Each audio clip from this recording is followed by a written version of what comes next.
Tout a commencé avec ce vélo. Enfin, pas exactement celui-là, mais c'est le premier qui m'a vraiment appartenu. Avant ça, pour ma toute première course, le 9 avril 1988, j'avais un vélo prêté par mon club. Le club m'avait aussi fourni un maillot et mes parents m'avaient acheté un casque et des gants. Mais j'étais au départ avec un jogging et des baskets bien attachées dans des calpiers. La vérité, c'est que moi je voulais faire du rugby comme mon père. Mais comme j'ai pas eu le droit de jouer dans son club, j'ai dit ok, alors ce sera pas rugby, mais ce sera vélo. Et moi qui passais mes journées à explorer la forêt avec mon BMX, j'étais loin d'imaginer que je venais de me lancer dans la plus longue histoire de ma vie avec le vélo de course. 1989. Après une première saison de compétition, j'ai rendu le vélo au club. Et j'ai enfin eu mon premier vélo. Malheureusement, j'ai aucune photo de cette année-là. Mais dès l'année suivante, on le voit apparaître sur les clichés. Et avec lui, les premiers signes d'évolution. Le cuissard, les chaussures de cycliste. Les gaines de frein sont encore apparentes sur mon vélo, mais moi j'avais l'impression d'être un vrai coureur. Ce vélo-là, je l'ai encore aujourd'hui. Il est dans mon garage. C'est le symbole de toute une histoire, celle d'un gamin amoureux de vélo. De mémoire, il était rouge. Oui, d'ailleurs, voilà.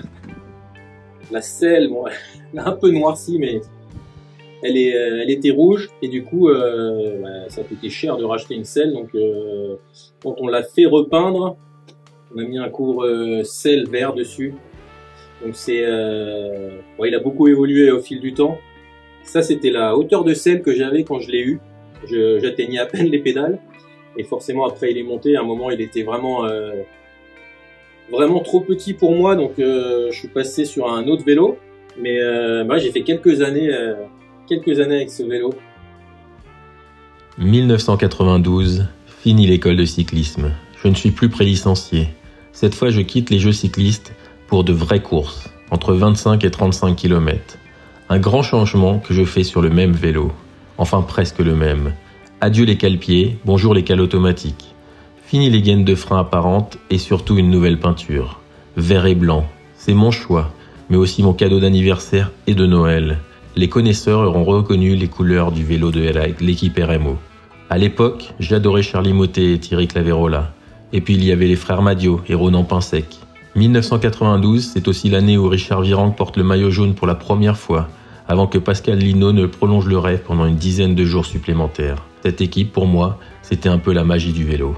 Du coup, là, je l'avais prêté à quelqu'un qui l'utilisait en ville. Du coup, il avait modifié la position des cocottes et il l'utilisait plutôt comme ça. Donc là, il faudrait que je démonte tout et que je replace. Parce que c'est vraiment très spécial. Il y a des vitesses qui sont même pas indexées. Tout ce qui était freinage, je l'ai changé aussi au fil du temps parce que c'est un vélo que j'ai gardé quelques années.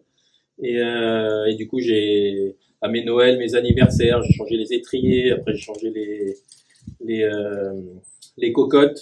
Et c'était plus des câbles apparents, ça passait sous le sein. C'était une révolution à l'époque. Maintenant, ça paraît tellement illusoire que bon, c'est d'un autre temps.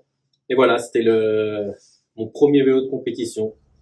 Il y avait encore mon nom en plus dessus. À l'époque, mon vélo n'avait que 6 vitesses. Et surtout, pas de quoi installer un porte-bidon. Alors j'avais un système amovible, un peu bancal, mais finalement assez efficace. Voilà, avec cette couleur RMO. Vous l'avez compris, j'ai une longue histoire avec ce vélo. Je me souviens de ma première course en minime première année qui était une vraie catastrophe. Moi qui en école de cyclisme avais goûté au podium et même aux victoires, là je me suis pris une belle claque. C'était ma première vraie course en circuit. J'ai même pas réussi à suivre le peloton et à mi-parcours, j'ai dû abandonner. Mais l'année suivante, en minime deuxième année, mieux préparé, plus motivé, j'ai pris ma revanche. 7 podiums dont 2 victoires et la sensation d'avoir enfin trouvé ma place dans le peloton. Ce vélo, je l'ai aussi emmené chaque été en vacances. Et c'est avec lui que j'ai grimpé mes premiers grands cols. L'Izoard, Aspin, le Tourmalet. À l'époque, je me sentais déjà tellement libre quand j'arpentais les montagnes avec ce vélo. C'était déjà l'aventure. Et voilà, c'est un vélo. Celui-là, je pourrais jamais m'en séparer. Mais il faudrait vraiment que là, je le retape. Il faut que je change les choses, mais trop d'histoires ensemble. Quelques victoires aussi quand même, hein, malgré tout.